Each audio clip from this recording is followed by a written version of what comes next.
Esta historia es verídica, no es inventada. Y así como la familia Martínez, de la cual nosotros venimos anunciando por quien vamos a orar hoy, así como él, hay otras cientos de familias en estas zonas rojas de Colombia, zonas realmente conflictivas. Ahora, hoy, y usted pudo ver al final que decía La Voz de los Mártires, es un ministerio que por muchísimos años ha procurado crear conciencia y levantar fondos para apoyar a personas en diferentes grados, en diferentes lugares de persecución. Y este año, celebrando el Día Internacional de la Oración, se escogió orar por esa familia Martínez. Este ministerio, yo no sé si ustedes lo conocen, la Voz de los Mártires, comenzó en los años, creo que 50, con el testimonio de un pastor, el pastor Richard Wurmbrand.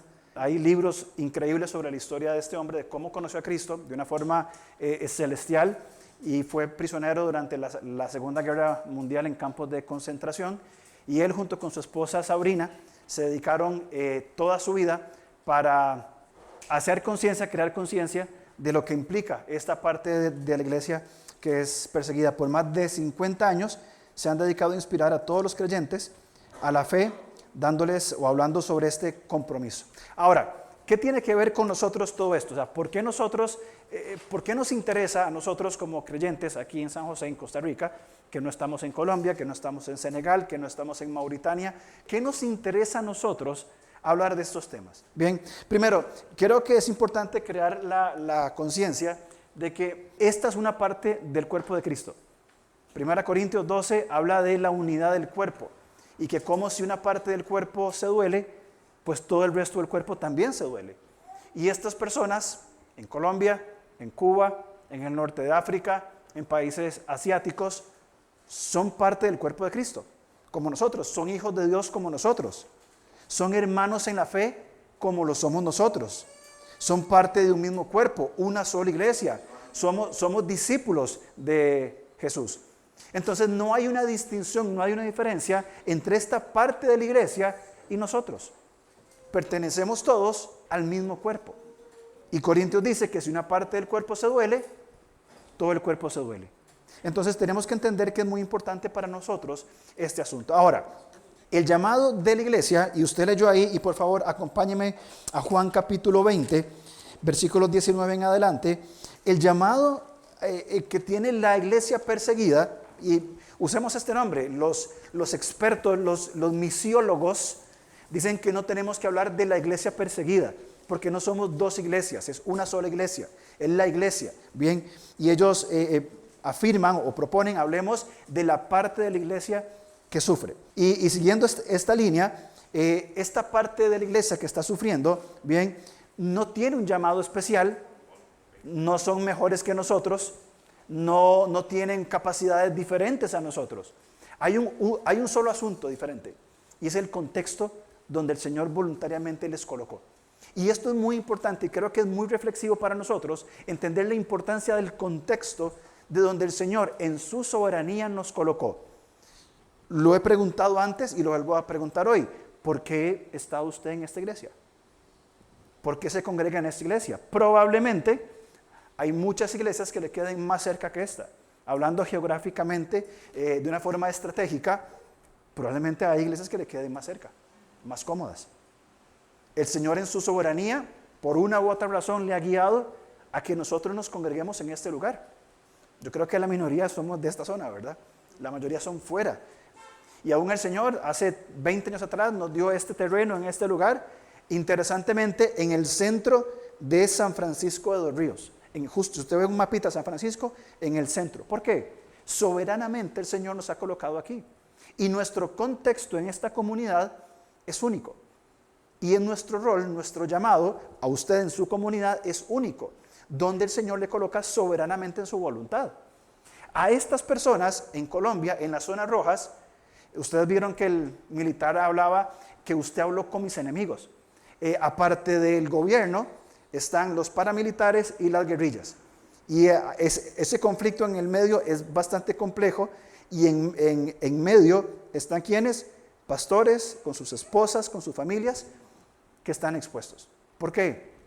Es un asunto del contexto. El Señor les colocó ahí. Leamos Juan 19 hasta el 23 y reflexionemos unos minutos sobre esto. Y en la segunda parte vamos a dedicarnos un poco más a la oración. Dice el versículo 19, cuando llegó la noche de aquel mismo día, el primero de la semana, estando las puertas cerradas en el lugar donde los discípulos estaban reunidos por miedo de los judíos, vino Jesús y puesto en medio les dijo, paz a vosotros. Y cuando les hubo dicho esto, les mostró las manos y el costado. Y los discípulos se regocijaron viendo al Señor. Entonces Jesús les dijo otra vez, paz a vosotros. Como me envió el Padre, así también yo os envío. Y habiendo dicho esto, sopló y les dijo, recibid el Espíritu Santo. A quienes remitiere los pecados les serán remitidos, y a quienes si los retuviereis les son retenidos.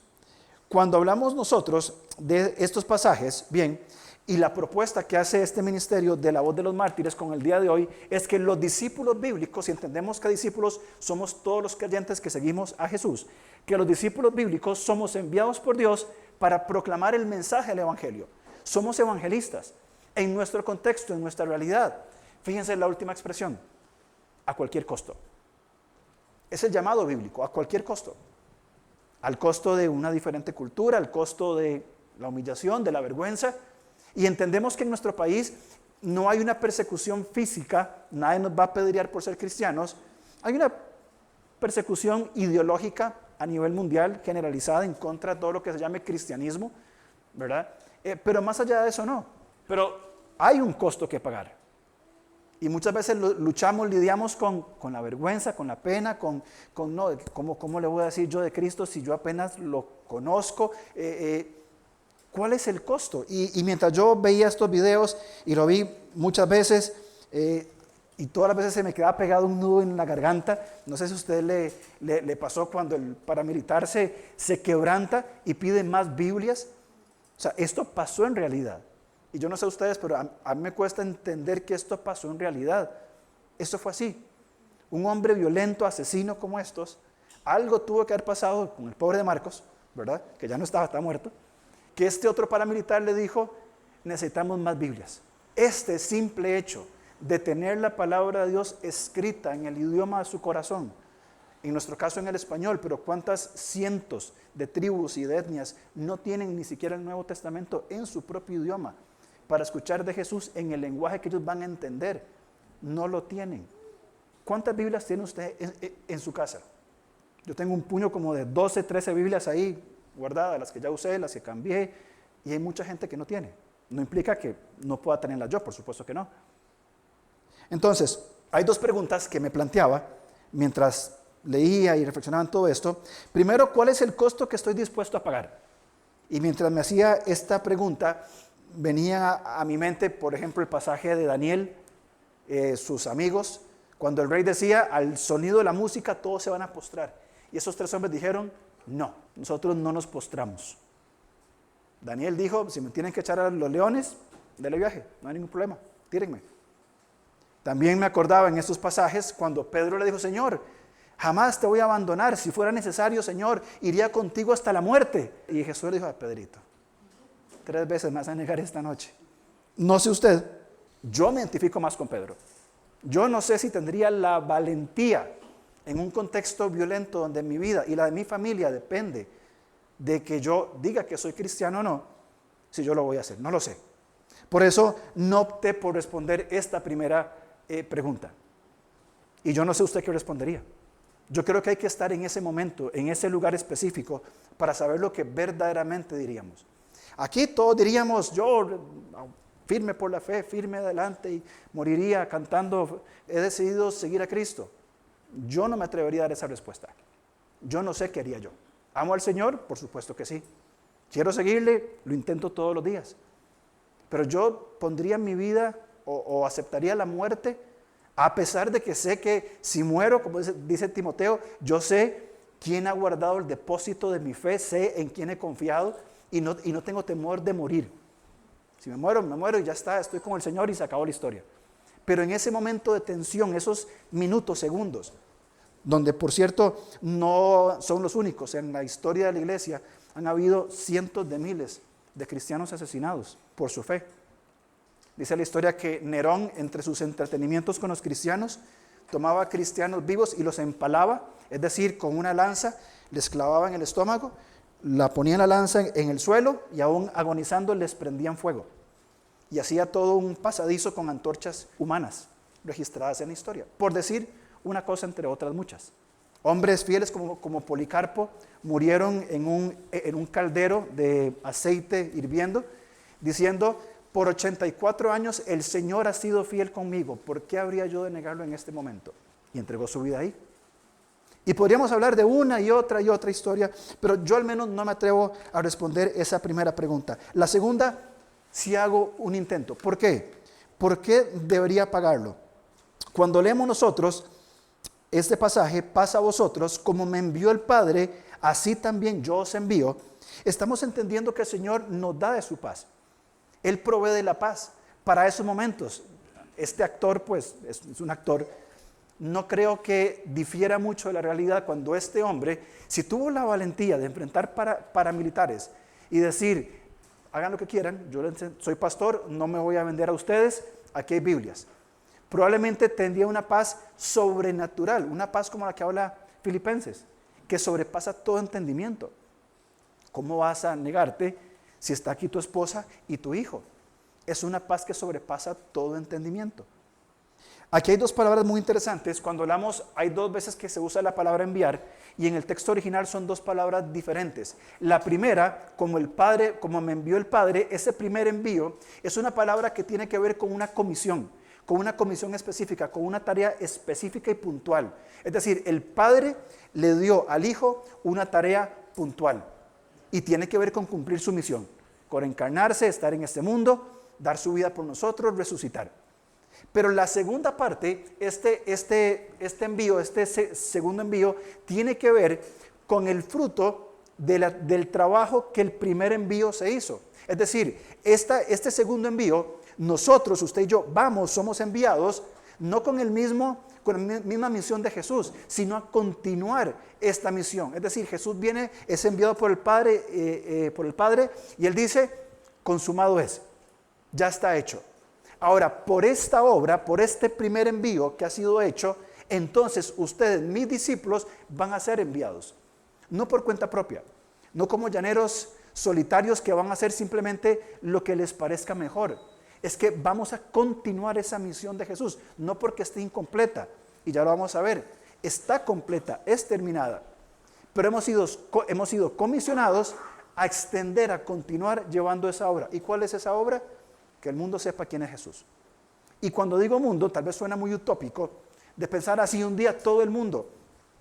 Mi mundo es mi contexto, donde el Señor nos está colocando, ahí somos nosotros llamados para enviar. Ahora, algo muy interesante de este pasaje es la primera frase que Jesús dijo después de resucitar a la multitud. Cuando Él se aparece, habla con María, le dice: vayan a Galilea, ahí nos vamos a encontrar. Pero la primera frase del Jesús resucitado es este. Ahora, fíjense algo muy importante. Vamos, Juan, por favor, capítulo 18, 11. ¿Cuáles fueron las últimas palabras que Jesús dijo antes de ser entregado? Juan 18, 11. Entonces dijo a Pedro: mete tu espada en la vaina, la copa que el Padre me ha dado, ¿no la he de beber? Eso fue lo último que dijo antes de ser arrestado. Aquí en este momento le arrestaron. Y las últimas palabras antes de ser entregado es: Pedro, no hay violencia. Pedro, esta es la voluntad de Dios. Yo la voy a asumir. Es lo último que dijo. Le estaban, imaginémonos, no sé si tenían esposa, pero lo estaban agarrando. Dice que venía la multitud con palos, con antorchas, lo estaban agarrando. Y Pedro, queriendo usar la violencia, dijo: Pedro, no, déjelo. Antes de morir, la última expresión de Jesús antes de morir, Juan 19:30. Cuando Jesús hubo tomado el vinagre, dijo: consumado es. Y habiendo inclinado la cabeza, entregó voluntariamente al Espíritu. Esta expresión, consumado es, se repite en Apocalipsis capítulo 20, cuando dice el Señor: hecho está. Todo está terminado, todo está cumplido. Este consumado es, todo ha llegado, todo el cumplimiento se condensa ahora en esta obra. Ya está listo, consumado es. El sacrificio de Cristo fue aceptado por el Padre. Y todo aquel que en Él cree ahora va a tener vida eterna. El pecado de la humanidad ha sido puesto sobre Cristo y Él ofrece voluntariamente su justicia a todo aquel que en Él cree. Consumado es. Ya está. Después de que Él resucita, en Juan 20:21, que lo acabamos de leer, Él aparece con la esperanza y dice: paz a vosotros. Así como el Padre me ha enviado, así también yo los envío. Y antes de ascender, las últimas palabras de Jesús, antes de ascender a los cielos, les dijo: ustedes van a ser mis testigos. Y me seréis testigos en Jerusalén, en Judea, en toda Samaria y hasta lo último de la tierra. Dicho esto, Jesús ascendió a los cielos. Y según la profecía de Zacarías, Él va a volver a ese mismo lugar y pondrá sus pies sobre ese mismo monte. Cuando comenzamos a atar cabos de estas últimas palabras que Jesús dice en momentos muy puntuales en cuanto a su obra, el hecho de detener a Pedro de que no use la violencia, que Él tiene un reino. Y en otro pasaje Él dice: ¿no crees que yo podría clamar al Padre y Él enviaría legiones de ángeles? Legiones de ángeles y me defenderían. Ahora, las legiones hablamos de miles de ángeles. ¿Ustedes se acuerdan cuántos sirios mató el ángel de Jehová, un ángel de Jehová en una noche? 185,000 los mató en una noche. Y Jesús le dice a Pedro: Pedro, guarde la espada, porque no se trata de esto. Él dice: consumado es, la salvación está consumada. Él dice: tengan paz, yo los envío. Y Él dice, y antes de irme, nada más un pequeño recuerdo, antes de que se me olvide: ustedes van a ser mis testigos. Y la palabra que usa ahí Lucas es la palabra mártir, literalmente en el griego mártir, un testigo ocular, un testigo presencial de un evento específico. Es decir, que usted y yo, en un sentido de testimonio, somos mártires. Hemos sido testigos de lo que Dios ha hecho en nuestra vida y estamos comisionados a dar testimonio de esta fe. Y el tiempo no nos alcanzaría para hablar sobre la importancia de lo que fueron estos hombres que entregaron sus vidas en el libro de Hechos. Hombres que dijeron: vean, yo voy a predicar el evangelio, yo voy a hablar de Cristo. Bueno, si ustedes hablan de Cristo, van a ser golpeados, encarcelados y maltratados. No hay ningún problema. Hagamos un trato.